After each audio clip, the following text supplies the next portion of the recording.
విలువలు గల వ్యక్తినని చెప్పి తనకు తాను బాగా ఊదుకుంటున్నాడు. కడియం శ్రీ రాజకీయాలకు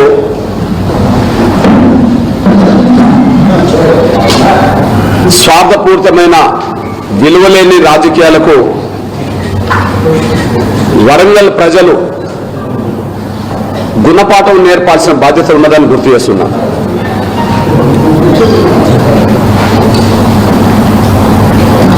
ఆయనకే విలువలు లేవు, విలువలతో కూడిన రాజకీయాలు ఆయన చేయడు. తన కోసం తన కుటుంబం కోసమే స్వార్థపూరితమైన రాజకీయాలు చేస్తాడు. మళ్ళీ తనకే ఏదో విలువలు ఉన్నట్టుగా మాట్లాడుకుంటుంటాడు, తనకు తాను భజన చేసుకుంటుంటాడు. నేను సూటిగా కడియం శ్రీ గారిని సూటిగా ప్రశ్నిస్తున్నా. నీకు విలువలు ఉంటే, విలువలతో కూడిన రాజకీయాలు చేయదలుచుకుంటే ముందు స్టేషన్ గన్పూర్లో ఏ పార్టీ అభ్యర్థిగా గెలిచావో, ఇప్పుడు నువ్వు ఏ పార్టీలో చేరావో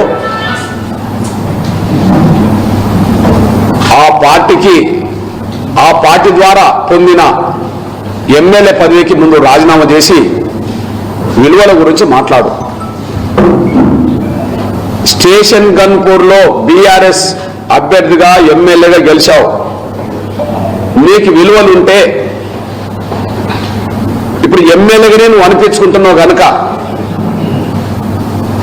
ఎమ్మెల్యేగా నువ్వు గెలిచింది బీఆర్ఎస్ కండువా కప్పుకొని కారు గుర్తు మీద ఓటేస్తే గెలిచావు. ఇప్పుడు నీ ఒంటి మీద కాంగ్రెస్ కండు వచ్చింది, మళ్ళీ నువ్వు ఎమ్మెల్యేగానే చెప్పుకుంటున్నావు. బీఆర్ఎస్ ఎమ్మెల్యే గెలిచి కాంగ్రెస్ ఎమ్మెల్యేగా ఎట్లా చెప్పుకుంటావు? విలువలు లేని రాజకీయాలకి ఇది పరాకాష్ట కాదా? నీకు దమ్ము ధైర్యం ఉంటే ప్రస్తుతం నీ పార్టీలోనే ఉన్నా, కాంగ్రెస్లో ఉన్నా, ప్రస్తుతం నీ పార్టీలో కాంగ్రెస్లోనే ఉన్నా రాజగోపాల్ రెడ్డి గారిని ఆదర్శంగా తీసుకో, లేదా ప్రస్తుతం బీజేపీలో ఉన్న ఈటల రాజేందర్ గారిని ఆదర్శంగా తీసుకో.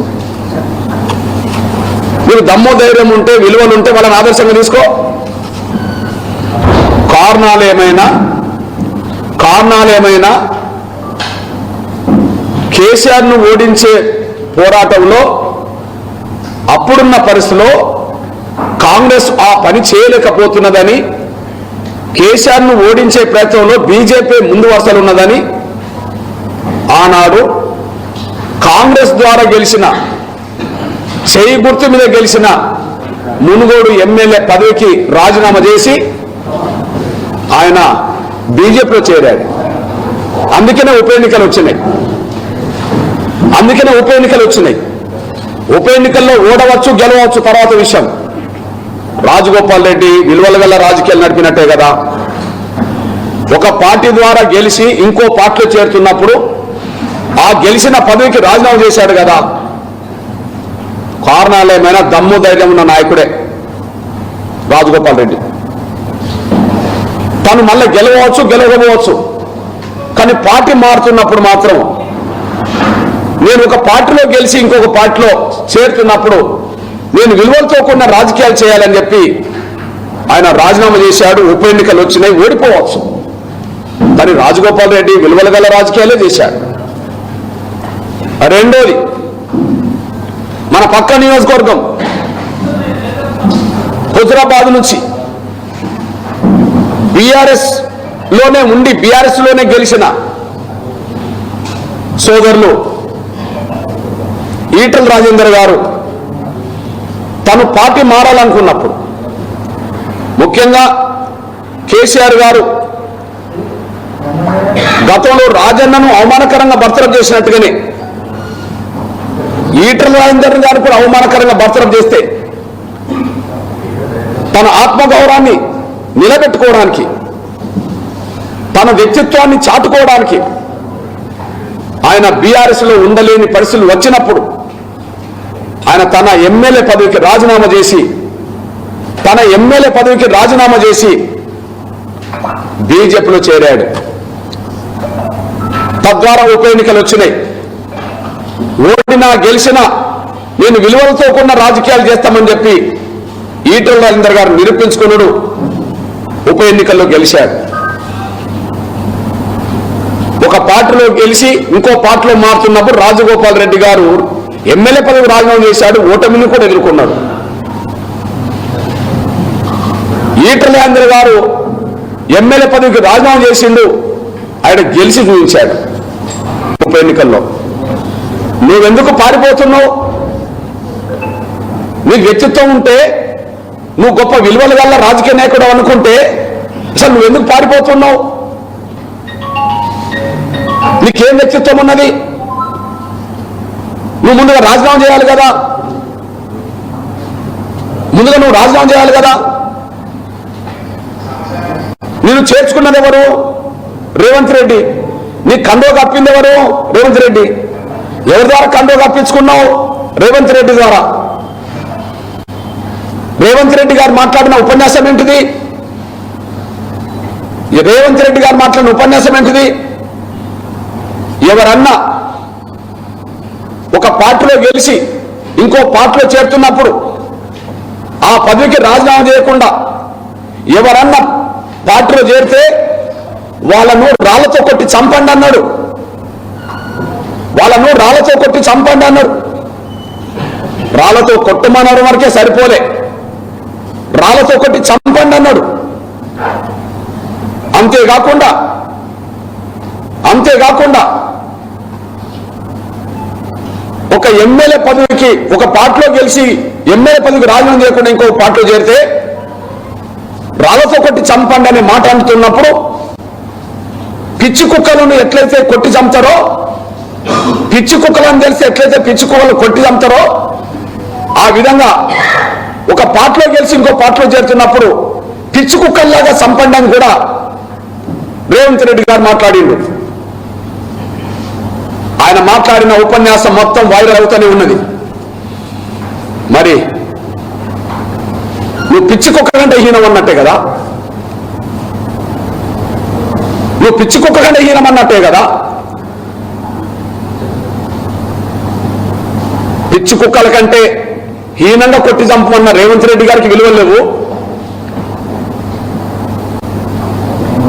ఎమ్మెల్యే పదవికి రాజీనామా చేయకుండా ఇంకో పార్టీ కండు కప్పుకోవడం నీకు విలువలు లేవు. ఆ విషయాన్ని మర్చిపోవద్దని కూడా గుర్తు చేస్తున్నా. నేను నువ్వేదో పెద్ద నీతిపరుడులాగా, నువ్వేదో విలువలు గల రాజకీయాలు నడుపుతున్నట్టుగా పెద్ద ఫోజులు కొట్టడం అనేది బంద్ చేసుకో.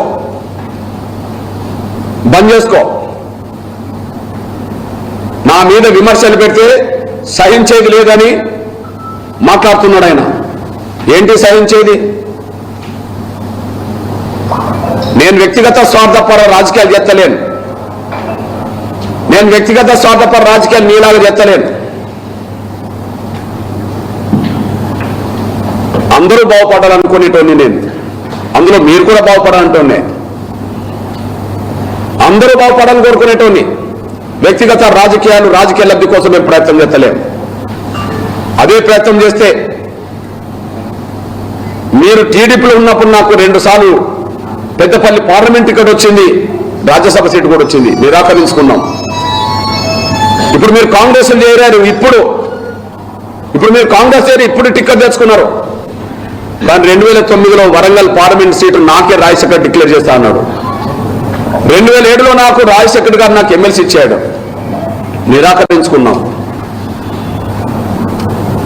జగన్మోహన్ రెడ్డి గారు లాంటి వ్యక్తి 2013లో నాకు రాజ్యసభ స్థానం ప్రతిపాదన పెట్టిండు, మేము వద్దనుకున్నాం. తీసుకోదలుచుకుంటే ఆర్ కృష్ణయ్య లాగా తీసుకోవచ్చు, ఆయన తెలంగాణ బిడ్డే. ఇప్పుడున్న Warangal parliament seat reservation seat కూడా 3 నెలలుగా ప్రధాన పత్రికలు ప్రధాన టీవీలు కూడా ఇది కృష్ణమాధవ్ గారికి బీజేపీ కేటాయించబోయే సీట్ అని చెప్పి ప్రచారం చేసింది. అది ప్రచారమే కాదు, ప్రచారంలో వాస్తవం కూడా ఉన్నది. కానీ నాకైనా నిరాకరించుకున్నాం. మేము మాదిగల్లో కానీ సమాజంలో పేద వర్గాల్లో కానీ ఎవరైనా ఎదుగుతుంటే ప్రోత్సహించేటోళ్ళం, ఎవరి నోటికాడు కూడా తీసుకున్న వాళ్ళం కాదు. మాకు వచ్చిన అవకాశాలు ఇంకోరికి ఇప్పించుకున్న వాళ్ళం, ఎవరి నోటు కార్డు కూడా తీసుకున్న వాళ్ళం కాదు. మాకు వచ్చిన అవకాశాలను ఇంకోరికి ఇప్పించుకున్న వాళ్ళం, అందులోనే విలువలతో బతుకుతున్నాం. అట్లాంటి విలువలతో బతకడమే గర్వంగా బతుకుతున్నాం. స్వార్థపరమైన రాజకీయాలు చేస్తున్నది నువ్వు. ఇవాళ సూటిగా అడుగుతున్నాం, ముందు వరంగల్లో మాదిగల్లేరా? ముందు వరంగల్లో మాదిగల్లేరా? ఈ ఫోటో చూడండి. వరంగల్లో మాదిగల్లేరా? ఈ ఫోటో చూడండి. ముగ్గురు ఉన్నారు ఇంట్లో. ఒకరు వర్ధన్నపేట ఎమ్మెల్యే, మా మాలా సామాజిక వర్గం సంబంధించిన సోదరుడు నాగరాజు. ఒకరు వర్ధన్నపేటకు సంబంధించిన ఎమ్మెల్యే, మా సోదరుడు మాలా సామాజిక వర్గం సంబంధించిన ఎమ్మెల్యే. ఓకే, నువ్వు ఆయన పక్క, నువ్వు గన్పూర్కి సంబంధించిన ఎమ్మెల్యే, నువ్వు బైన్లా. నువ్వు గన్పూర్కి సంబంధించిన ఎమ్మెల్యే, నువ్వు బైన్లా. నీ పక్కన ఉన్నది నీ కూతురు.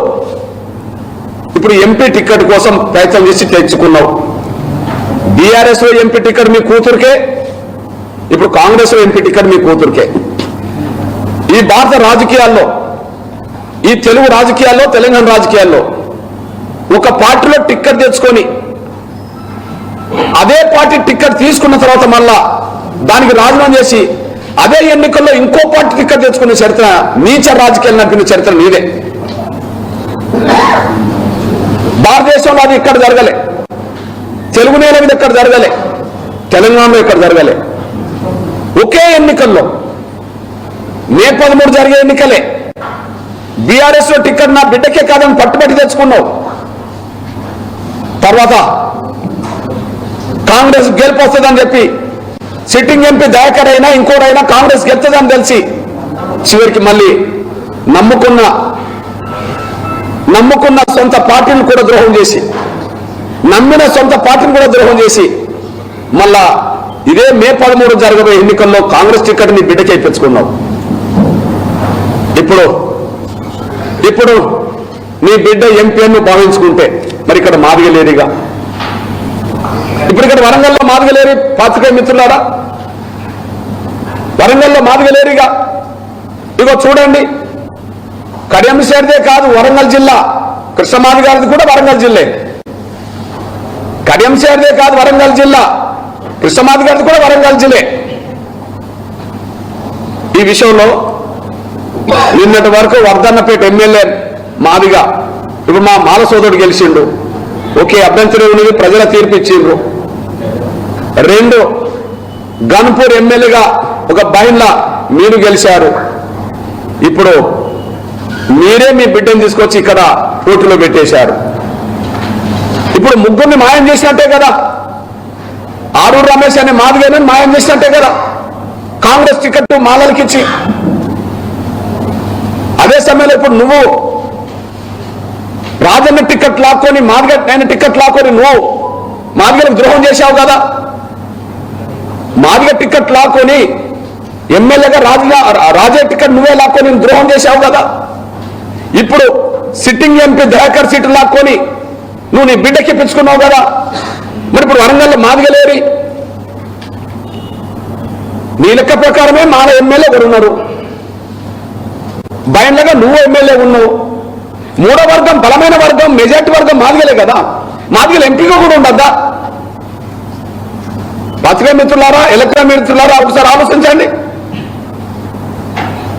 తెలంగాణలో కానీ ఉమ్మడి వరంగల్లో కానీ మాదిగలు మెజార్టీ కదా. మెజార్టీ ఉన్న వాళ్ళకు ఒకటన్నా ఉండాలి కదా ఇక ఈ జిల్లాలో.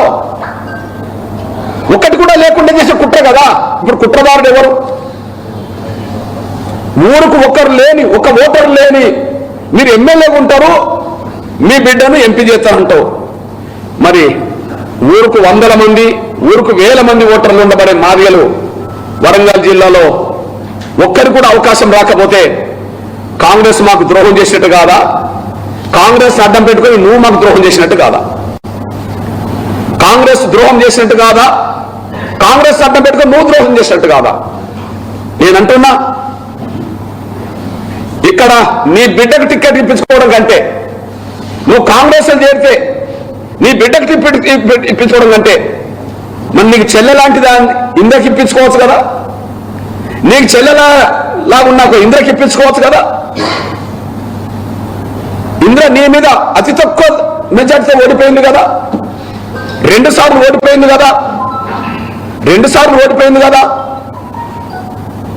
20 ఏళ్ల బట్టి కాంగ్రెస్ నమ్ముకున్నది కదా. కాంగ్రెస్ లో సభ్యత్వం లేని నీ బిడ్డకు టికెట్ ఇచ్చుకున్న స్వార్థపడి నువ్వు 20 ఏళ్లుగా ఇదే వరంగల్ జిల్లాలో 2 సార్లు ఓడిపోయినా కాంగ్రెస్ నమ్ముకున్నది ఇందిర. నీకు విలువలు ఉంటే ఎవరికి ఇప్పియాలి? నీకు నిజాయితీ ఉంటే ఎవరికి ఇప్పియాలి? ఇంద్రకి ఇప్పియాలి. మరి ఇంద్ర నోటికాడు కూడా నువ్వు తీసుకున్నట్టే కదా. మా అద్దంకి మా దయాకర్ ఎంపీ దయాకర్ టికెట్ నువ్వు లాక్కున్నట్టే కదా. అంటే మా జాతికి ద్రోహం చేసింది నువ్వు, మాదిగలకు ద్రోహం చేసింది నువ్వు. మేము ఎంఆర్పిఎస్ పరంగా తెలుగు నేల మీద దక్షిణ రాష్ట్రాల్లో ఎవరు ఎదుగుతున్నా వాళ్ళని ప్రోత్సహించిన వాళ్ళం. వార్డు మెంబర్ మొదలుకొని సర్పంచ్ మొదలుకొని కేంద్ర మంత్రులు దాకా ఎంఆర్పిఎస్ ఉద్యోగంలో పనిచేసిన వాళ్ళు ఎదిగిండ్రు. వార్డు మెంబర్ నుంచి కేంద్ర మంత్రులు దాకా ఎంఆర్పిఎస్ లో పనిచేసిన వాళ్ళు ఎదిగిండ్రు. ఇక్కడ సిట్టింగ్ ఎంపీ దయాకర్ ఎంఆర్పిఎస్ లో పనిచేసిన వాడే. ఇవాళ కేంద్ర మంత్రిగా ఉండబడే మురుగన్ తమిళనాడు నుంచి కేంద్ర మంత్రిగా ఉండబడే మురుగన్ ఎంఆర్పిఎస్ ఉద్యోగంలో విద్యార్థి భవన్ పనిచేసిన వాడే. అంటే ఎంఆర్పిఎస్ లో పనిచేసే వాళ్ళు ఏ పార్టీలన్నా ఎదుగుతుంటే మేము గర్వంగా స్వీకరిస్తాం, వాళ్ళని ప్రోత్సహిస్తాం. కానీ నువ్వు పక్కోళ్ళు ఎదుగుతుంటే జీర్ణించుకోలేవు, వాళ్ళ ఎదుగుదలను అడ్డుకుంటావు. నీ చరిత్ర నీచమైన చరిత్ర, నీ చరిత్ర విలువలేని చరిత్ర, నీ చరిత్ర విధానాలు లేని చరిత్ర. నీ కోసం నీ కుటుంబం కోసమే నువ్వు రాజకీయాలు చేస్తున్నట్టుగా అనిపించింది తప్ప ప్రజల కోసం సమాజం కోసం కాదనే సుప్రమే స్పష్టం చేస్తున్నాం.